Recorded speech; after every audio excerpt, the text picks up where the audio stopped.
Back again with another YouTube video. It's your boy Uriah G, and today we're gonna react to is WWE Raw on Netflix still good? Let's get right into the video. We just got the third episode of Raw on Netflix, and so far it seems like it's going pretty strong. I really enjoyed the structure of the show. Ending the show with a big-ass pay-per-view level match is exactly what I need. Obviously, I'm also excited about Penta. The New Day are doing such an incredible job as heels, and it's great seeing Sami Zayn in the big picture again. Got himself in trouble too. I guess one thing that kind of throws me off a little bit is the fact that WWE are building two big events at the same time. Saturday night's main event and the Royal Rumble. It's not a big issue, but Royal Rumble is such a huge deal. I'm sorry, I don't really care about Saturday. Y'all ready for Royal Rumble? Who do you think's gonna win the Royal Rumble this year? Everyone's saying John Cena. The night's main event that much. I wish more focus was on the Royal Rumble. I wish we would see more of John Cena and Royal Rumble competitors. I also feel like we're losing a lot of interest in the World Heavyweight Championship. But let's not get ahead of ourselves, people. Like, subscribe for that Coco Jumbo Tingle you dearly. Jey Uso, Michael Cole is very excited about that. He got interrupted by Gunter, and the whole promo is, well, WWE, Jey, Gunter trying their best to put over this match at Saturday night's main event. And they did a decent job. The whole point being, Gunter doesn't take Jey seriously. He feels like Jey doesn't take any of this seriously. Uso is a mascot. Basically, Gunter does not respect Jey Uso and what he represents. But Jey says, you will after I win that match. So And did you guys see when Jey Uso was holding the World Heavyweight Championship last night on Raw? Man, it looked like he could be, like, just look what he looked like how he was holding the championship. He looked like he can definitely be a World Heavyweight Champion. we got a fight and Gunter retreats. Can handle a little bit of that yeet. I wish I was a bit more excited about this match, you know, but we already seen it and I don't understand WWE's I don't know what I'm talking about. decision to put Jey Uso in that match in the first place, in a match where he's going to lose with all this momentum. Again, almost as if we don't have more contenders, challengers for Gunter. Would I love to see Jey Uso as a World Heavyweight Champion one day? Abso-freaking-lutely. Will it happen at Saturday night's main event? No chance. JBL was a part of the show. He got bribed by the New Day for some help. But once we got Kofi Kingston versus Rey Mysterio, which is, by the way, a match I really enjoyed for a couple of reasons. The match itself was pretty cool. You know, I grew up watching these two guys in the ring. By the way, they refused JBL's help, but also the character development of Kofi Kingston. He was wrestling in a very casual attire, very unlike Kofi Kingston. Like, we all know the New Day are all about attires, flashy colors, dildos up their foreheads, all that stuff. That's the New Day. Very. See, with Kofi Kingston, you know, and Xavier Woods, you know, becoming tag champs, you know, not tag champs. What am I? I'm getting confused. It's a lot. Okay, pretty much, New Day turned heel. Okay. And Kofi had a match against Ray last night. And I'm guessing, and Ray won, right? So, if Kofi Kingston just had his first match back, right, with the New Day, and him being a heel, why couldn't Kofi had got the win? I don't know. Very colorful, guys. That was not the case right here. The beard, the attire, it was so different, and I can't actually believe WWE nailed this. For so many years I said, man, the New Day, I want them to break up because they're kind of boring, and they were really boring. So I appreciated every single second of this. I kind of wish Kofi Kingston won though. Rey Mysterio takes the W, the New Day attacked Ray, we got the See, he even said he wished Kofi Kingston won. LWO, this big fight. Not that big of a deal anyway though. I mean, Rey Mysterio needs W's too. But man, I can't believe I'm saying this in big 2025. I want the New Day to win the tag team championships eventually. These are the guys who need to beat the Viking Raiders. Not saying right now, but my money is on the New Day, and they should win these tag team championships. We wrestling fans. And why are Viking Raiders even the tag champs? I mean, they are a okay tag team, but they're not all that. It's just love good assholes, right? Not literally.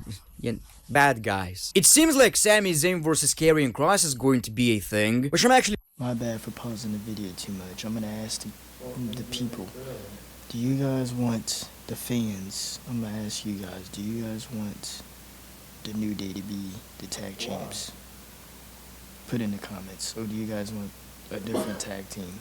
Actually pretty excited about. Wyatt Six are moving to SmackDown, I believe, from what I've read, and I really hope that this is going to benefit Karrion Kross because he's really growing on me. I really hope it's gonna work out, man. So we got Sami Zayn in the ring, and he talked about his journey in the WWE, talked about the chance of even making it to the WWE, and he is one of the best. He enters the Royal Rumble match and says the only thing I don't have that these guys have is that World Heavyweight Championship to my name. I've realized I don't need the championship. I have all the fans, and that's way more important. But you know what? A 14-year-old in me says, I want this championship. Very passionate promo by Sami Zayn right here. I felt it. So,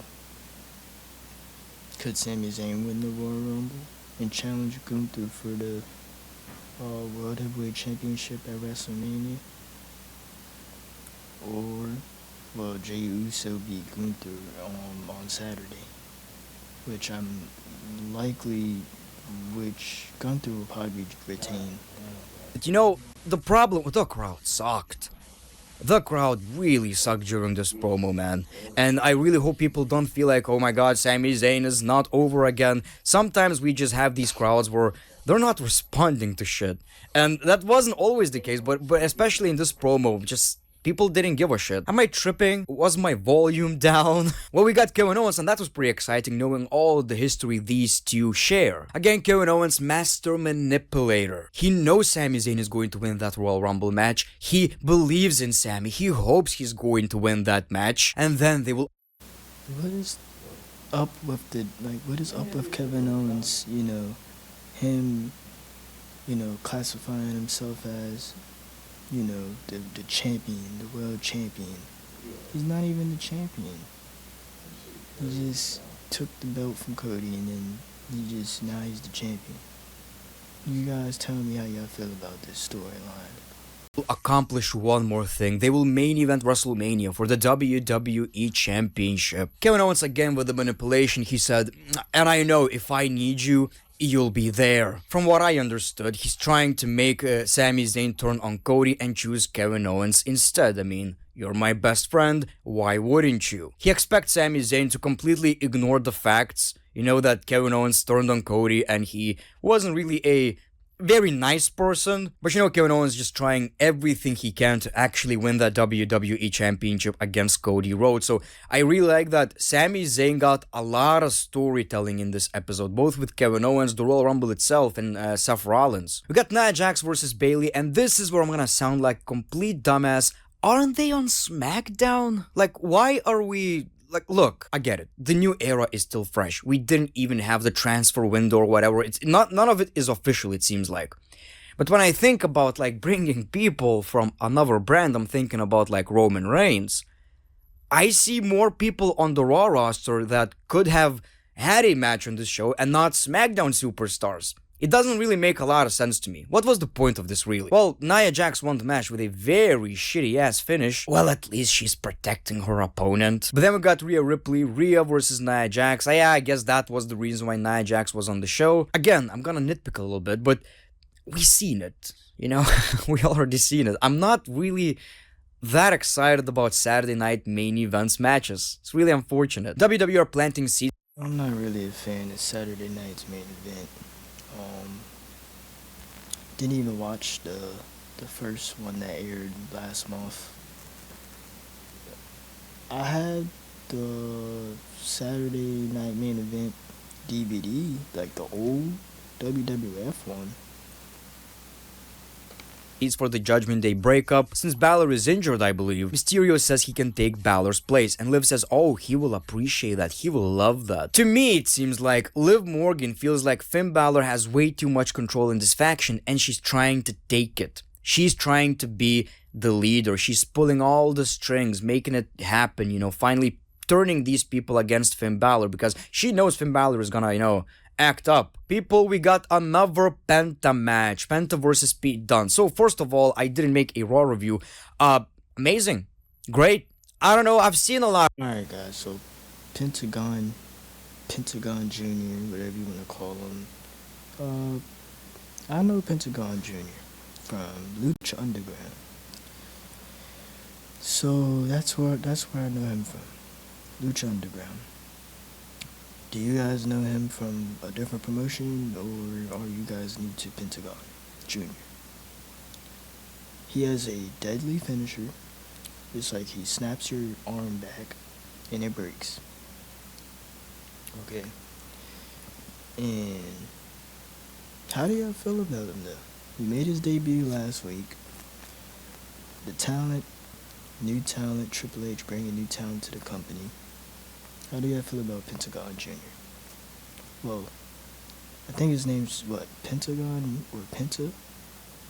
Or is it Pentagon Jr.? Because I think Lucha Underground is, I don't know. A lot of people complaining, and it's mostly, like I've said, always from AEW. Always, always, always, always. And you know what? Let's not focus on that bullshit. I think the presentation is great. The match was really, really good with Chad Gable. Actually better than the one we saw right here. Nonetheless, still really enjoyed it. He's not overdoing the flippy shit, and it makes it special. He is still kinda wrestling that WWE style, with enough difference, I guess. And WWE know what they're doing, two very, very good wrestlers, Pete Dunne, Chad Gable. That's exactly what you do with a guy like Penta. So, obviously, he won the match. Really enjoy his signatures, finishers. I wish we could stop, and especially WWE would stop, referring to every masked man as the next Rey Mysterio. There will never be another Rey Mysterio. What about Yeah, I don't think there'll be another one of Rey Mysterio. But when it comes to like luchadors, I don't know. being the first Penta? He's different. I don't see that many similarities anyway. And isn't he like into his 40s already? He can't be the next Rey Mysterio. And what makes me really happy about this Penta debut, last week and this week especially, people know who he is. They're doing the catchphrase. I love that. Logan Paul is going to be on the next episode of Monday Night Raw. Say what you will about the dude, man. We all can't stand this guy. But he's a draw, at least to me. Like, I'm excited about that shit. And I hate myself for it. CM Punk talked about the Royal Rumble and even called out Hulk Hogan. He said he's going to kill Hulkamania. People cheered. Oh my god. People, hate me all you want. Saturday night's main event, I'm here for Hulk Hogan. Not necessarily for Hulk Hogan itself, the crowd reaction. I really can't wait to see how WWE are gonna do this. I'm worried, and that's probably gonna be the case. It's gonna be pre-recorded. He's not gonna be in front of a live audience, which kinda sucks. I hope CM Punk is not gonna get in trouble for something as silly as this, by the way. Then we got Damage Control versus Pure Fusion Collective. Nothing really special right here. Obviously, Damage Control won, and Or will CM Punk win the Royal Rumble? the main event was obviously Seth Rollins versus Drew McIntyre. Very, very good match. High quality shit right here. And that's what I'm talking about, man. These are the episodes I want. You don't have to put on WWE Championship matches every week. But when I get a match on a random episode of Raw that actually matters, that actually builds a storyline, I will always appreciate that. And this is a WrestleMania rematch as advertised. Now, obviously, both men needed that W, but since Seth Rollins lost against CM Punk, I get what WWE did right here. Now, Seth Rollins barely won, but then got attacked by Drew McIntyre, hence WWE protecting both men right here. Now, Sami Zayn tried to help, but accidentally kicked Seth Rollins in the face. Executive producers Paul Levesque and Leafy Ting. Pretty good episode, like I've said. For me, the highlight was Sami Zayn getting so much TV time again and being such a big part of Monday Night Raw. Now, this is pretty random, but let me know in the comments below. Do you think Sami Zayn will eventually win? Not the Royal Rumble, he ain't winning the Rumble, but the WWE Championship. Ever. He might win the World Heavyweight Championship, but I don't think he'll win the Undisputed Championship. WWE have such a great problem right now where we see so many talent that could be the WWE or World Heavyweight Champion, but not everybody will. I guess we can all agree on this. I see the Daniel Bryan potential storyline for Sami Zayn. Maybe it should have happened like a couple of years ago, but I think I heard that before. think it's too late. So people, that was your episode of Monday. Alright, is WWE Raw on Netflix still good? You guys tell me what you guys want to see next in the comments down below. I got more videos coming. Stay tuned to that. Subscribe, like, comment, and yeah, Uriah out.